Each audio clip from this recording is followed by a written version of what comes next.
सतसाई भगत जी, जय हो बंदी छोड़ की, लौट को नहीं और की। भगत जी, मैं राजेंद्र दास अंबाड़ा कैंट से। भगत जी, परमात्मा की कृपा से नया घर बनाया है। घर तो सारा परमात्मा का है भगत जी, पर उसमें हमने परमात्मा का एक रूम बनाया है जिसमें हम सबको परमात्मा के अखंड ज्योत और दरबार लगाना है। तो भगत जी, मैं ये पूछ रहा था कि घर में प्रवेश कैसे करें? जहां पर परमात्मा का दरबार लगाना है वहां पर पहले ज्योत लगाई जाए या क्या करें? प्लीज हमको बताएं। जय हो बंदी छोड़ की, लौट को नहीं और की। भगत जी, हम तो भगत हैं, हमने तो नॉर्मल तरीके से ही अपने सारे काम करने हैं। ये सहज मार्ग है। हमने ना कोई उद्घाटन करना है, ना हमने कोई जगत वालों को बुलाना है, ना कोई रिश्तेदारों को बुलाना है, ना कोई आड़ोस पाड़ोस वालों की भीड़ इकट्ठी करनी है। मकान रहने के लिए बनाया है, आपने अपने पैसे से बनाया है। अब रिश्तेदार गांव वाले आके उसमें क्या सहयोग करेंगे? वो आपको पैसे देंगे क्या वहां पे? कि ले भाई, तेरा इतना तूने इतना खर्चा कर दिया, ये ले 20,000 हम भी देते हैं, 30,000 हम भी देते हैं। देवे तो हमने लेने भी नहीं है, क्योंकि हमारे मार्ग में नहीं है भीख लेना।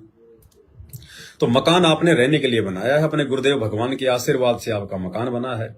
सीधी सी उसमें प्रोसीजर है, सीधी सी उसके अंदर जो है वो प्रक्रिया है, कोई दिक्कत नहीं है। आपने एक परमात्मा का रूम बनाया है, आपने अपने घर को आश्रम बना लिया है, तो कोई दिक्कत नहीं। आप अच्छे से अपने घर को सेट करें।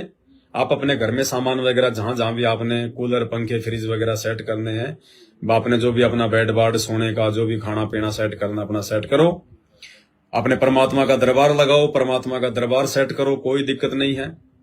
और घर में जाते आप जी अपना परमात्मा को दंडवत प्रणाम करके एक फोटो रख के, जिस कमरे में आप जी परमात्मा का दरबार लगाना चाहते हैं उस रूम के अंदर सबसे पहले आप जी परमात्मा का एक फोटो रख दीजिएगा, परमात्मा को दंडवत प्रणाम करें और मंगलाचरण बोल दीजिएगा। साथ में परमात्मा की जो अखंड वाणियां हैं, जो गरीबदास जी महाराज जी वाली अखंड वाणियां, परमात्मा को दंडवत प्रणाम करके अपना पाठ शुरू कर दीजिएगा। और धीरे धीरे बाकी अपने घर का सामान सेट कर लो, परमात्मा का दरबार सेट कर लो, बस हो गया। रोजाना अपने 3 समय की आरती जैसे हम रोजाना अपने घर पे करते हैं वैसे अपनी आरती करो। और किसी प्रकार का कोई विशेष, कोई आडंबर, कोई पाखंड, कोई दिखावा कुछ नहीं है। परमात्मा की जोत जला दो अपनी, वहां पे शुरू कर दो, अपना भक्ति शुरू कर दो, बस हो गया काम। नॉर्मल, कुछ नहीं करना, सिर्फ सिंपल तरीके से, कोई दिखावा नहीं, कोई लड्डू जलेबी नहीं बांटनी, कोई रिश्तेदारों को नहीं बुलाना, आड़ोस पाड़ोस वालों को बिल्कुल नहीं बुलाना, कोई ज्यादा कोई दिखावा नहीं करना। नॉर्मल तरीके से अपने मकान बनाया रहने के लिए, नॉर्मल तरीके से जाके सामान रखो, परमात्मा का दरबार लगा दो, परमात्मा का बेड लगा दो, मालिक की वाणी चला दो, ज्योत जला दो, मंगलाचरण कर दो, तीनों समय की अपनी आरती करते रहो। बस हमारे लिए तो नॉर्मल है भगत जी, हमारे लिए कोई विशेष नहीं होना चाहिए, हमारी कोई उपलब्धि नहीं है इसमें। हमारे भगवान ने बनवाया है, हमारे भगवान के आशीर्वाद से बना है, हमारा इसमें कोई रोल नहीं है।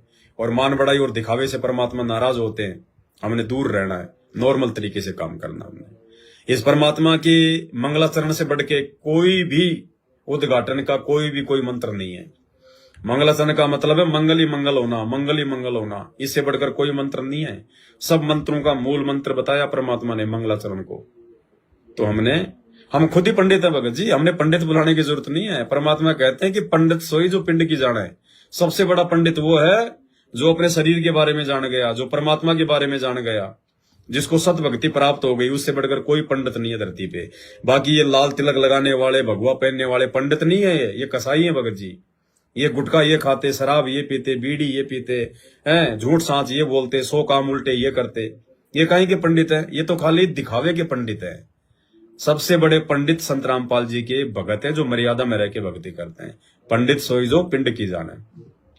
सबसे बड़े ब्राह्मण संसार में संत रामपाल जी के भगत है। ब्राह्मण सोई जो ब्रह्म पहचाने। तो जब हम खुद ही पंडित हैं, खुद ही हम ब्राह्मण हैं, तो हमने औरों को बुलाने की आवश्यकता क्या है? और भगवान हमारे संपर्क में, भगवान हमारे 24 घंटे साथ में, तो फिर हमने आवश्यकता नहीं किसी की ये पाखंड आडंबर करने की, उद्घाटन करने की। हम खुद अपने घर का उद्घाटन करेंगे। वो पंडित ने बनाया क्या मकान है?